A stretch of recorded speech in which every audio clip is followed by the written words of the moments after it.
fundamentally with many politicians, but the state of the Kenyan nation and how to transform it. But those disagreements never stopped him from sitting down with those he disagreed with or sympathizing with the views of fellow politicians. Raila believed in political parties as vehicles for advancing democracy and good governance. It is upon this belief that he was a founder member of the Forum for the Restoration of Democracy, that is FORD, which later changed to FORD Kenya in 1991, Party in 1996, the Liberal Democratic Party in 1997, and in 2005, his present political vehicle, the Orange Democratic Party of Kenya.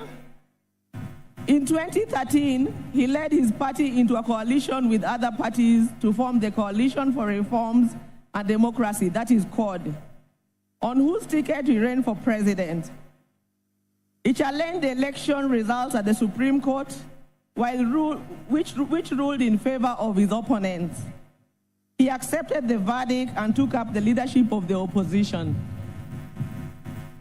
He contested the 2017 presidential election on the ticket of the National Super Alliance, that is NASA, which election ended up being nullified by the Supreme Court, but he stayed out of the subsequent contest. Mr. Odinga was once again picked by his coalition, Azimio la Umoja One Kenya Coalition Party, for the presidency in 2022, whose results were confirmed against him by the Supreme Court. He accepted the verdict and has led the opposition coalition. Raila's early life prepared him to be a consummate African and citizen of the world, with early education in Kisumu and SIAYA before leaving for Germany, where he began his high school education at the Herder Institute in Leipzig. He later transitioned to the Otto von Guericke University in Magdeburg in the then East Germany, where he obtained a Master of Science in Mechanical Engineering, specializing in production technology.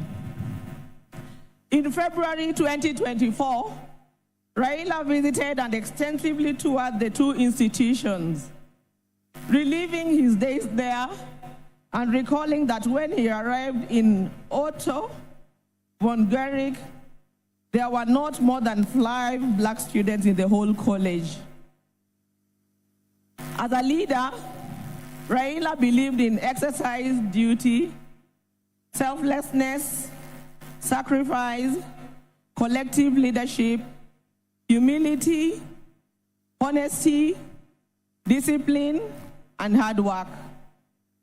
Other than Kenya, Raila's other great love was Africa. He celebrated the continent's potential. He mourned the death of leadership on the continent and felt the pain of its people being left behind by less endowed regions of the world because of failure of leadership. Indeed, the last major political project Raila quietly embarked on days before his death was a third biography dedicated purely to Pan-Africanism and what needs to be done to take the continent forward. In October 2018, Raila was appointed as the African Union High Representative for Infrastructure Development in Africa. He moved into the position with the swiftness and certainty of fish in water. He named the continental highway network corridors, railways, and airports as if they were here in Kenya. He was at ease with Africa's trade deficit figures in comparison to other parts. In politics, Raila communicated the importance of reconciliation, forgiveness, and putting country over self. He forgave his jailer forward. He emphasized that building a progressive country demanded that leaders rise above anger and the desire for revenge. He also believed strongly that the preservation of a nation requires the triumph of pragmatism over ideology. That when the nation is under extreme threat, leaders must embrace extreme compromise. He believed power was not an end, but a means to an end, and it should be used towards the desired end. He believed power should be used